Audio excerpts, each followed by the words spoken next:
everyone. How are you all? Hope you all are doing very good. Today, students, we are going to start our 8th chapter of class 8, which is about force and pressure. Okay, let's start it. See, in our daily life, we apply force in doing many activities. For example, when we open or close the door, hit the ball, ride the bicycle, squeeze a toothpaste tube, etc. सो हमारी daily life में हम force का use करते हैं अपनी बहुत सारी activities में. फॉर एग्जांपल, जब आप डोर को ओपन करते हैं, क्लोज करते हैं, एक बॉल को हिट करते हैं, बाइसाइकिल ड्राइव करते हैं, टूथपेस्ट ट्यूब को भी आप स्क्वीज करते हैं. सो यहाँ सभी जगह हम क्या एक फोर्स अप्लाई करते हैं, राइट. सो फोर्स को मेजर किया जाता है न्यूटन में, जिसको नेम किया गया था एक साइंटिस्ट के नेम पर जिन्होंने फोर्स के कंसेप्ट को प्रपोज किया था. A car is able to move. एक कार जो है वो आपकी मूव कर पाती है बिकॉज उसका जो इंजन है वो क्या कुछ काइंड ऑफ फोर्स लगाता है जिसकी वजह से वो इंजन आपका फंक्शन करता है and the car moves forward. एक सेल बोट मूव करती है आगे की तरफ, किसकी वजह से? विंड के थ्रू जो फोर्स अप्लाई किया जाता है on the sails of the boat, उसकी वजह से. एक बुलेट कार्ट फॉरवर्ड मूव करती है बिकॉज फोर्स जो है वो अप्लाई किया जाता है ऑक्सीजन के through to make it move forward. Boxer आपका नॉक आउट करता है किसकी वजह से? उस फोर्स के थ्रू जो एक पंच के थ्रू अप्लाई किया गया फ्रॉम द अनदर बॉक्सर. सो ये सभी एग्जांपल्स जो है मेनली आपके किसको फीचर करते हैं? फोर्स को फीचर करते हैं जो किसी काइंड ऑफ मोशन के थ्रू प्रोड्यूस होता है. एंड इसके अलावा फोर्स के पास कैपेसिटी होती है कुछ और फिजिकल चेंजेस को एग्जिबिट करने की. ओके, चलो, तो फोर्स क्या है? फोर्स एक पुश या पुल है किसी एक ऑब्जेक्ट पे जो क्या कर सकता है किसी स्टेट ऑफ मोशन को, डायरेक्शन ऑफ मोशन को या एक ऑब्जेक्ट की शेप को चेंज कर सकता है. एंड न्यूटन क्या है? न्यूटन एक स्टैंडर्ड इंटरनेशनल यूनिट है फोर्स की. Okay, now the topic is effects of force. Force के क्या क्या इफेक्ट्स हैं? So number 1, a force is capable of changing the speed of an object. एक फोर्स से कर सकता है किसी भी एक मूविंग ऑब्जेक्ट की स्पीड को चेंज कर सकता है. यानी कि अगर एक ऑब्जेक्ट स्टेशनरी है यानी कि रेस्ट पे है वो मूव कर सकता है. एंड अगर एक ऑब्जेक्ट मूव कर रहा है तो उसको रेस्ट पे लाया जा सकता है by applying force. For example, जैसे एक पर्सन एक स्टेशनरी कार को पुश करेगा वो मोशन में आ जाएगी. दिस मीन्स व्हाट कि वहाँ पे जो कार की स्पीड है वो 0 से कुछ न्यूमेरिकल वैल्यू पे चेंज हो चुकी है. दूसरे केस में अगर एक क्रिकेट बॉल है जो आपके बाउंड्री की तरफ जा रही है एंड एक फोर्स अप्लाई किया जा रहा है उसके ऊपर उसको स्टॉप करने के लिए, दैट मीन्स व्हाट कि वहां पे हमने बॉल की स्पीड को डिक्रीज कर दिया है from a given numerical value to 0. Okay, चलो. A force can change the direction of a moving object. Force के थ्रू एक मूविंग ऑब्जेक्ट की डायरेक्शन को भी चेंज किया जा सकता है. For example, in the game of snooker, जो आपका स्नूकर गेम होता है वहाँ पे जो क्यू बॉल होती है, वाइट बॉल, जैसे आप उसे हिट करते हो वो मोशन में आ जाती है. एंड वो अगर किसी दूसरे बॉल के थ्रू हिट होती है तो वहाँ से उसकी डायरेक्शन चेंज हो जाती है. उसके अलावा एक फोर्स आपके एक ऑब्जेक्ट की शेप को चेंज कर सकता है. फॉर एग्जांपल, अगर आपको लेमन जूस को लेमन से बाहर निकालना है सो आप एक फोर्स अप्लाई करते हो उसको स्क्वीज करने में जिसकी वजह से उसकी शेप चेंज हो जाती है, as they have shown you in this picture also. Okay, now next is forces are due to an interaction. So कैसे एक फोर्स जो है वो आपका एक्ट होता है? सो फोर्स को एक्ट में आने के लिए दो इंटरैक्टिंग ऑब्जेक्ट्स होने चाहिए. एक वो ऑब्जेक्ट जिस पर आप फोर्स अप्लाई करोगे एंड दूसरा जो उस फोर्स को अप्लाई करेगा. ठीक है, फॉर एग्जाम्पल आप एक मैन को कंसिडर करो जो एक स्टेशनरी कार के पीछे खड़ा है. सो क्या कार आपकी मूव कर सकती है सिर्फ उस पर्सन के वहां पे खड़े रहने से? नो. वाई? बिकॉज जब वो उस कार को पुश करेगा, पुश करने पे कार आपकी मूव करना स्टार्ट करेगी. किस डायरेक्शन में? उसी डायरेक्शन में जिस डायरेक्शन में हमने फोर्स को अप्लाई किया था, राइट. सो इस तरीके से उस कार और उस मैन के बीच में जो इंटरेक्शन है वहां पे एक फोर्स प्रोड्यूस हुआ जिसकी वजह से वो जो कार है मूव करने लगी like this. Okay, so interaction जो है वो दोनों बॉडीज के बीच में मे और may not involve direct physical contact. Okay, so first of all we are having resultant force. When two force, जब दो फोर्स जो एक बॉडी पर अप्लाई किए जा रहे हैं वो दोनों सेम डायरेक्शन में एक्ट करते हैं तो जो टोटल फोर्स उस बॉडी पे एक्ट करता है वो किसके इक्वल होता है? तो the sum of the two forces and the direction will remain same. लेकिन अगर दो फोर्सेस आपके एक सेम पॉइंट पे एक्ट करते हैं इन ऑपोजिट डायरेक्शन तो रिजल्टेंट फोर्स आपके इक्वल होगा उन दोनों फोर्सेस के डिफरेंस के बराबर. एंड जो डायरेक्शन होगी वो आपकी ग्रेटर फोर्स की तरफ होगी. इसको आप एक्सप्लेन कर सकते एग्जाम्पल के थ्रू. जो आपका गेम ऑफ होता है टग ऑफ वॉर जो गेम होता है उसमें दो टीम्स एक रोप को पुल करती है दोनों ऑपोजिट डायरेक्शन में. एंड जो दोनों टीम्स के मेंबर्स हैं वो उस रोप को अपनी अपनी डायरेक्शन में पुल करते हैं एंड जो टीम आपके ग्रेटर फोर्स अप्लाई करती है that particular team wins the game. I hope you all must have played this game which is tug of war, right? चलो, now effects of force. अब force के क्या क्या effects होते हैं? So एक force जो है वो एक ऑब्जेक्ट को अफेक्ट करता है in many ways. Number 1, force causes movement. Force क्या कहता है, एक ऑब्जेक्ट को मूव कर सकता है। अगर एक ऑब्जेक्ट स्टेट ऑफ रेस्ट में है तो उसका आप मोशन में ला सकते हैं उस पर फोर्स अप्लाई करके। एंड ऑब्जेक्ट आपको किस डायरेक्शन में मूव करेगा, in the direction of the force applied on it. Next is force changes the speed of a moving object. एक फोर्स जो है, जो किसी एक ऑब्जेक्ट को अप्लाई करोगे तो ऑब्जेक्ट जो है उसी डायरेक्शन ऑफ मोशन में क्या मूव करने लगता है ना। एंड जो ऑब्जेक्ट की स्पीड है वो इंक्रीज हो जाती है। For example in the game of cricket, जब एक बैट्समैन क्या एक फास्ट मूविंग बॉल को पुश करता है in the same direction of the movement of ball, तो बॉल की जो स्पीड है वो वहाँ पे इंक्रीज हो जाती है। एंड अगर एक फोर्स एक ऑब्जेक्ट पे एक्ट करता है in the opposite direction of motion, तो वहाँ पे उस ऑब्जेक्ट की स्पीड डिक्रीज हो जाती है। फॉर एग्जाम्पल जैसे एक बैट्समैन एक फास्ट मूविंग बॉल को उसकी ऑपोजिट डायरेक्शन में हिट करेगा, मूव करेगा, तो जो बॉल की स्पीड है वो डिक्रीज हो जाएगी, बिकॉज जो फोर्स है वो वहाँ पे उसके बैट के थ्रू अप्लाई किया जा रहा है। ठीक है। Next is force slow down और complete stop some move. Force क्या करता है, किसी भी एक मूविंग बॉडी को स्लो डाउन कर सकता है या उस कंप्लीटली स्टॉप भी कर सकता है। जब आप फोर्स अप्लाई करते हो on the wheels of a bicycle, कैसे, ब्रेक्स का यूज करके, तो वो ब्रेक क्या करते हैं, वहाँ पे उस बाईसाइकिल की स्पीड को स्लो डाउन करते हैं या उस मूविंग बाईसाइकिल को स्टॉप कर सकते हैं। इसी तरीके से गोलकीपर भी एक फुटबॉल को स्टॉप करता है at the net by applying force on the ball. Next is force changes the direction of motion of an object. Force क्या करता है, एक ऑब्जेक्ट की डायरेक्शन, मोशन की जो डायरेक्शन है उसको भी चेंज कर सकता है। जैसे कि एक फुटबॉल गेम में होता है, प्लेयर्स जो है वो उस मूविंग बॉल की डायरेक्शन को चेंज करते हैं, क्या, एक डिफरेंट डायरेक्शन में उसको किक करके। सिमिलरली जैसे हम कार की जो स्टीयरिंग व्हील होती है उसको रोटेट करते हैं, ये जो बाईसाइकिल के हैंडल बार्स हैं उनको टर्न करते हैं फ्रॉम लेफ्ट टू राइट, इससे जो है उस व्हीकल की जो डायरेक्शन है मूवमेंट की वो चेंज हो जाती है। Next is force changes shape and size of an object. जब हम एक डो पे क्या फोर्स अप्लाई करते हैं रोलिंग पिन के थ्रू, तो डो की शेप चेंज हो जाती है। सिमिलरली आप रबर बैंड को स्ट्रेच करते हो तो उसका साइज जो चेंज हो जाता है, because we are applying force to it. Okay, now next is types of forces. कितने टाइप्स के फोर्सेस हैं, तो जैसे एक example they have given you, जब आप स्टूडेंट जो है एक नोटबुक या बुक के पेजेस को फ्लिप करता है, तो वहाँ पे उसके फिंगर्स जो है वो उन पेजेस के साथ इंटरेक्ट कर रही हैं, जिससे उन पेजेस की जो शेप है वो चेंज हो जाती है, राइट। दूसरे केस में जब एक रोलिंग बॉल स्टेशनरी पिंस को हिट करेगी तो वो पिंस आपकी फॉल हो जाएंगी अपार्ट, क्योंकि वहाँ पे बॉल उन पिंस के साथ अट्रैक्ट कर रही है। तो दोनों ही केसेस में आपने क्या देखा कि फोर्स आपका तभी एक्ट करता है जब दोनों ही ऑब्जेक्ट्स के बीच में क्या होता है, इंटरेक्शन होता है। ठीक है। सो अब हम एक स्पेशल केस को कंसिडर करेंगे, जब आपने आयरन नेल्स को एक मैग्नेट के क्लोज रखा है, तो आप क्या नोटिस करोगे, वो आयरन नेल्स उस मैग्नेट के टुवर्ड्स अट्रैक्ट हो रही है, किस, without any contact between the nails and magnet. Nails and magnet के बीच में कोई कॉन्टैक्ट नहीं हो रहा, फिर भी वो आयरन नेल्स उस मैग्नेट के टुवर्ड्स अट्रैक्ट हो रही है। सो यहाँ पे सर्टेनली कुछ इंट्रैक्शन हो रहा है between the iron nails and the magnet, जो अल्टीमेटली उनको फोर्स कर रहा है towards the magnet.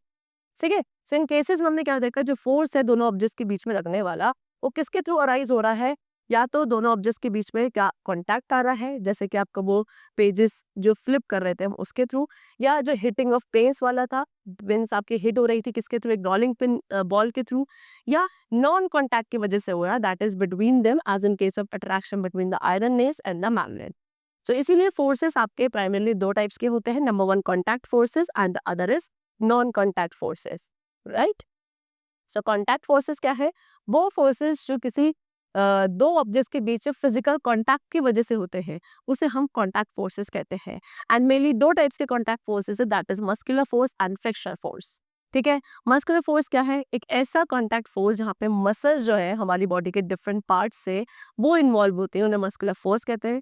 For example a bucket full of water, एक बकेट है फुल ऑफ वाटर, जिसको हम क्या पुल कर रहे हैं, किस फोर्स के थ्रू, उस फोर्स के थ्रू जो हमारी आर्म्स की मसल्स अप्लाई कर रही है, राइट। दूसरे एग्जाम्पल में आपने एक फुटबॉल को किक किया तो वहां पे आपकी लेग्स की मसल्स इन्वॉल्व हो रही हैं, जो उस बॉल को फोर्स कर रही हैं to move towards the goal.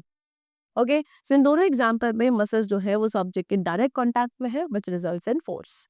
Okay, now let us study another example. एक और एग्जांपल है, व्हेन अ क्रिकेट बॉल जो है, सॉरी क्रिकेट बैट, वो एक बॉल को स्ट्राइक करता है और वहां पे उस दोनों ही बैट एंड बॉल के बीच में एक फोर्स एक्सर्ट हो रहा है। हाउएवर ये आपका मसल्स है आपकी हैंड की, जो क्रिकेट बैट को क्या कर रही है, हिट करने में हेल्प कर रही है by applying a given force on the ball.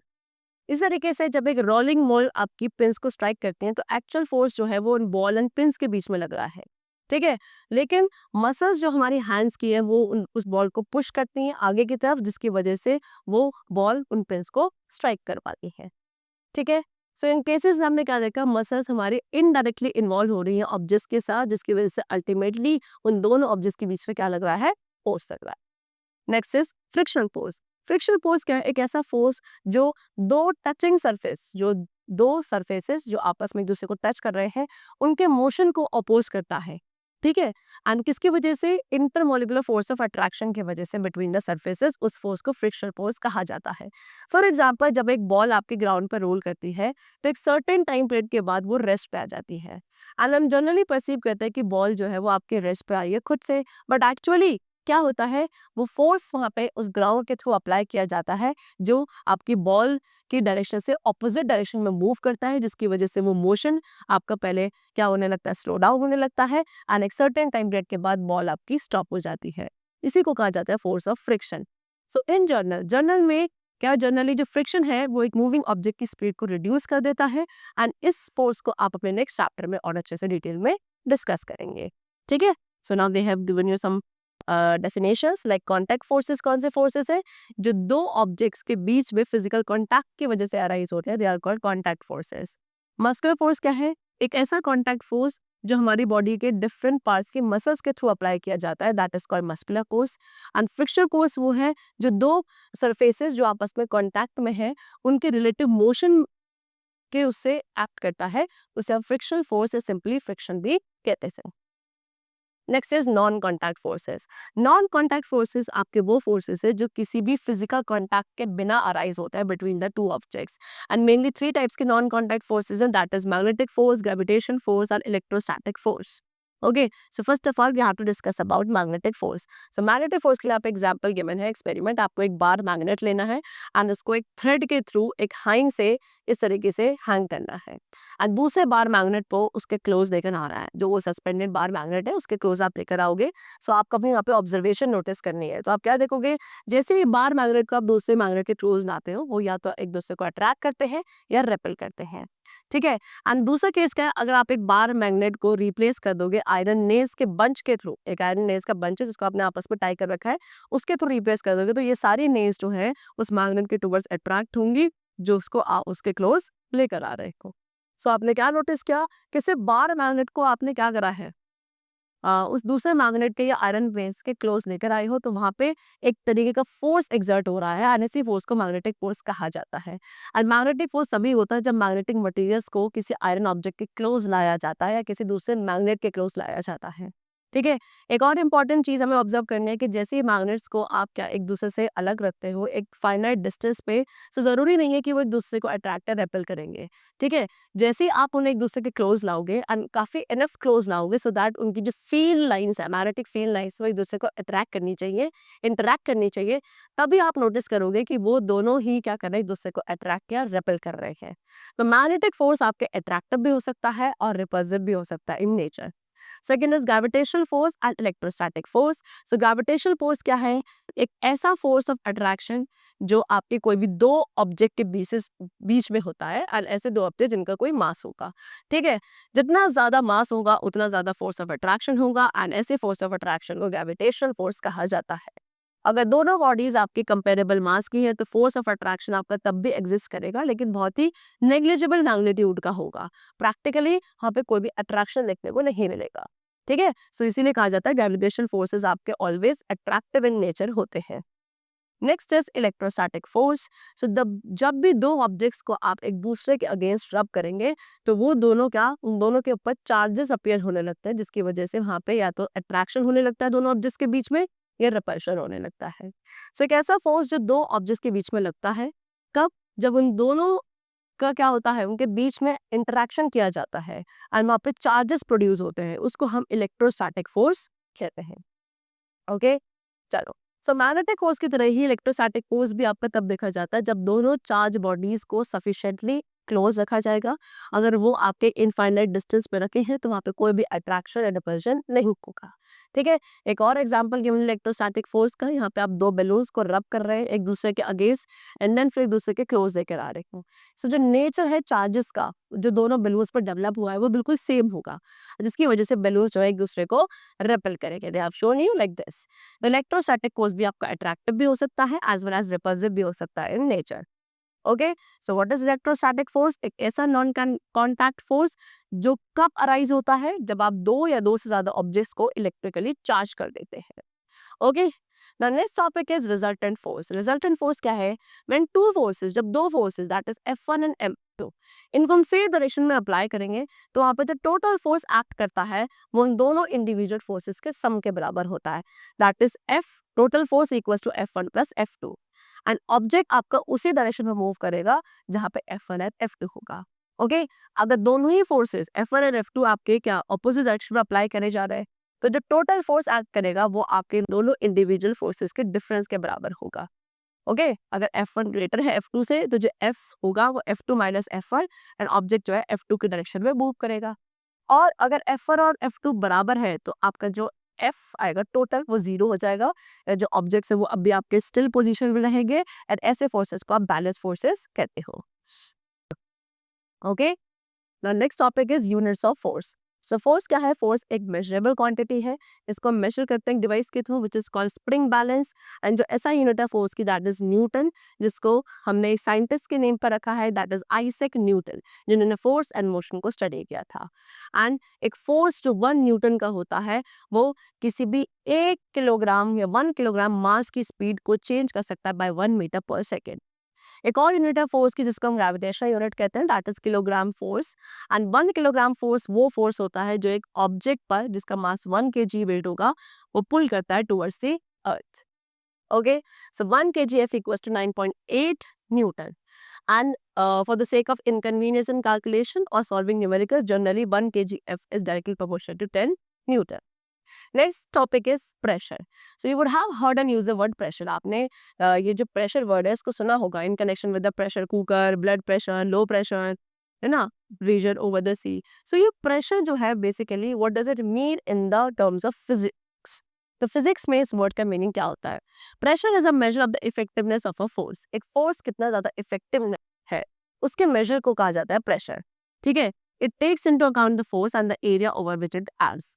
इसको हम क्या कि आपका प्रेशर जो है वो कितने फोर्स वहां पे लगाया गया है किसी एक ऑब्जेक्ट पर, एंड वो फोर्स कितने एरिया को कवर कर रहा है, इनके थ्रू एक किसी भी ऑब्जेक्ट पर अप्लाई किया गया या एक्सर्टेड प्रेशर को कैलकुलेट किया जाता है। सो प्रेशर है force per unit area. Per unit area पे आप कितना फोर्स अप्लाई कर रहे हो एक ऑब्जेक्ट पर in a direction perpendicular to the surface that is called pressure. तो प्रेशर का फॉर्मूला होता है perpendicular force upon area that is F upon A। Notice that कि अगर फोर्स आपका इंक्रीज होगा तो प्रेशर भी इंक्रीज होगा, एंड अगर जो एरिया है जिस पर फोर्स एक्ट कर रहा है वो डिक्रीज हो जाता है तो वहां पे प्रेशर इंक्रीज हो जाता है। Next is examples of pressure in everyday life. So जैसे कि ड्राइंग पेन आपका ब्रॉड बेस्ड होता है towards the thumb side and pointed होता है टुवर्ड्स द अदर एंड। इससे क्या है जो एरिया ऑफ कॉन्टैक्ट है वो डिक्रीज हो जाता है, एंड जो प्रेशर एक्सर्ट किया जाता है बाय द थंब वो इंक्रीज हो जाता है। इसीलिए जो पियर्सिंग है वो काफी ईजी हो जाती है। ओके, नेक्स्ट है foundation of high rise building. बड़ी बड़ी बिल्डिंग की जो फाउंडेशन है उनको ब्रॉड रखा जाता है एंड वाइड रखा जाता है सो दैट वो ग्राउंड लेवल पे लेस प्रेशर को एक्सर्ट करे एंड सिंक ना हो due to extremely high pressure of the building. Next skiers. Skiers आपके फ्लैट एंड लॉन्ग स्काईज का यूज करते हैं to slide on snow, because यहाँ पे लार्जर एरिया होता है जिसकी वजह से जो प्रेशर एक्सर्ट होगा स्नो पे वो कम होगा, एंड स्कायर इजिली स्लाइड कर सकता है without sinking into the snow. Next example, tractor के जो रियर व्हील्स होता है ये ब्रॉड बनाए जाते हैं बिकॉज ब्रॉड टायर्स आपके ऑयल पर लगने वाले प्रेशर को रिड्यूस कर देते हैं एंड ट्रैक्टर इजिली मूव कर सकते हैं through the field. Next camel. Camel आपके डेजर्ट में वॉक करते हैं easily as compare to other animals because इनके जो आपके फीट होते हैं वो काफ़ी ब्रॉड होते हैं, जैसे कि हॉर्स, डोंकी एक्सेट्रा। इनके कंपैरिजन में ये काफ़ी इजीली मूव कर सकते हैं on the Sandy soil because camel के जो फीट है वो ब्रॉड होते हैं। नेक्स्ट, स्कूल बैग्स एंड जो शॉपिंग बैग्स हैं उनकी ब्रॉड स्ट्रिप्स होती है जिनके थ्रू आप उन्हें कैरी करते हैं।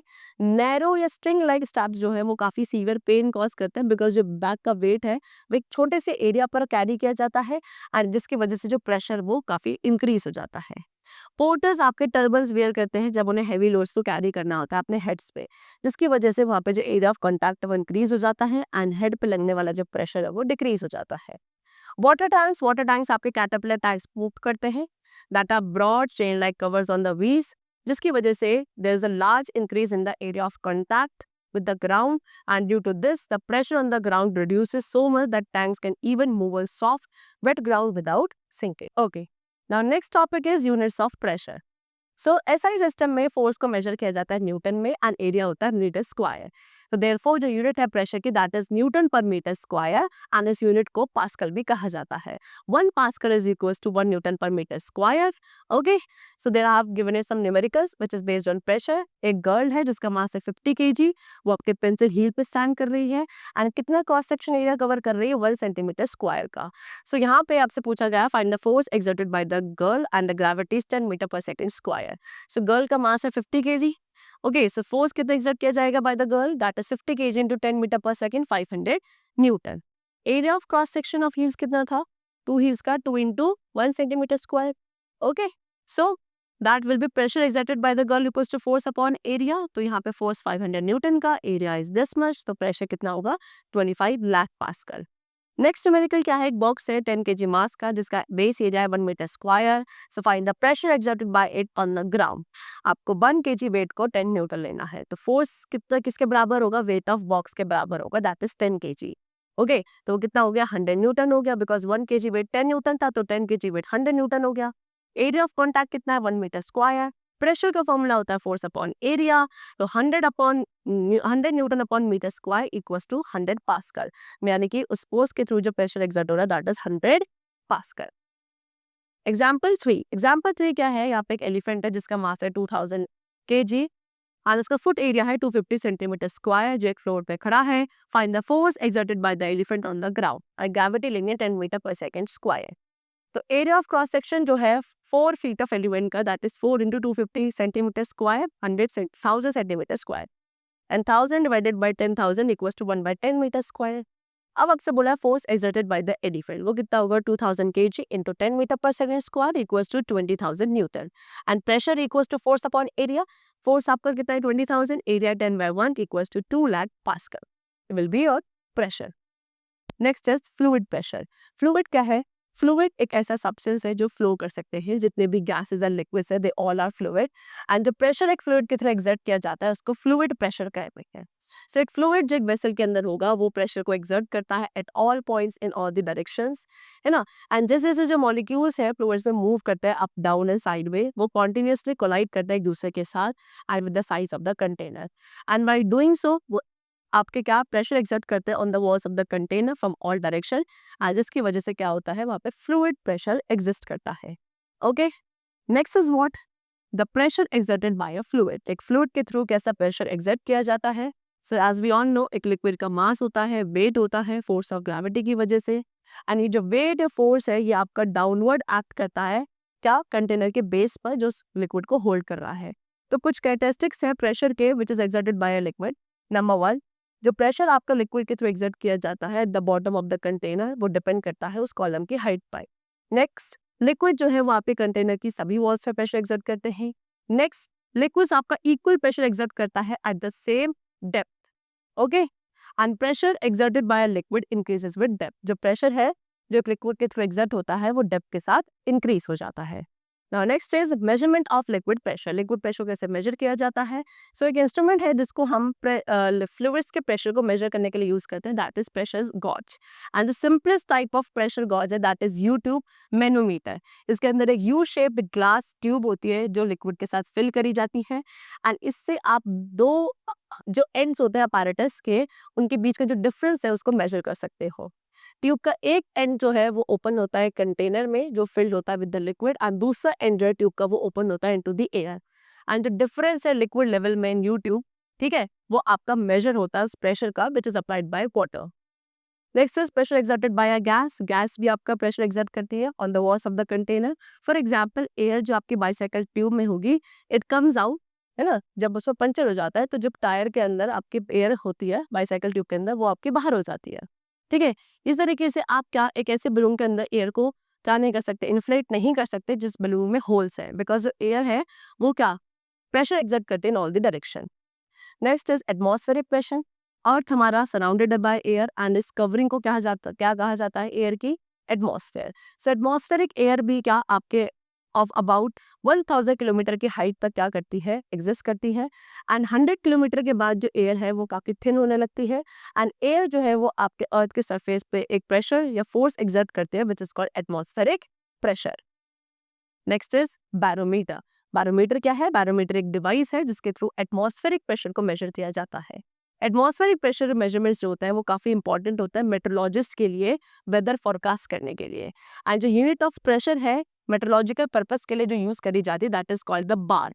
एक बार है सीजीएस यूनिट प्रेशर की, एंड वो किसके इक्वल होती है? पास्कल, और 1 बार के इक्वल होती है that is 1 newton per metre square. अब एटमॉस्फेरिक प्रेशर के क्या क्या यूजेस हैं? एटमॉस्फेरिक प्रेशर को हम बहुत सारी जगह यूज़ करते हैं। फॉर एग्जांपल, जब आप वाटर ड्रिंक करते हो एक स्ट्रॉ के थ्रू वाइल सकिंग, या जो हमारे लंग्स एक्सपेंड करते हैं, एंड जो एयर है ड्रिंकिंग स्ट्रॉ में वो जब उनके अंदर एंटर करती है, सो इस तरीके से जो एयर प्रेशर स्ट्रॉ में होती है वो डिक्रीज हो जाती है। एंड जो एटमॉस्फेरिक प्रेशर एक्ट करता है on the surface of water, वो उसे फोर्स करता है कि वाटर जो है अपसाइड मूव करेगा inside the straw and into our mouth. Similarly इस तरीके से एटमॉस्फेरिक प्रेशर एक लिक्विड को फोर्स करता है to move into a syringe, जैसे आप उसके प्लंगर को विड्रॉ करते हैं। एंड थर्ड इज व्हाट, एक गुड क्वालिटी का जो रबर सकर है वो बिल्कुल स्मॉल रबर कप की तरह लगता है। जब आप इसको हार्डली प्रेस करते हैं over any other smooth surface, ये उस पर स्टिक हो जाता है, एंड जो फोर्स होता है वो बहुत कम होता है to remove. Okay, so why? Because जैसे आप सकर को प्रेस करते हैं अगेंस्ट अ स्मूथ सरफेस, एक लार्ज अमाउंट ऑफ एयर है सकर एंड सरफेस के बीच में जो एक्सपेल्ड आउट होती है, एंड इस तरीके से जो एयर का प्रेशर है outside the sucker, spheric barometer, it holds it to the smooth surface. Okay? Chalo. So the chapter is completed. I hope you all have understood it very well. So let's meet very soon and then take care and thanks to all.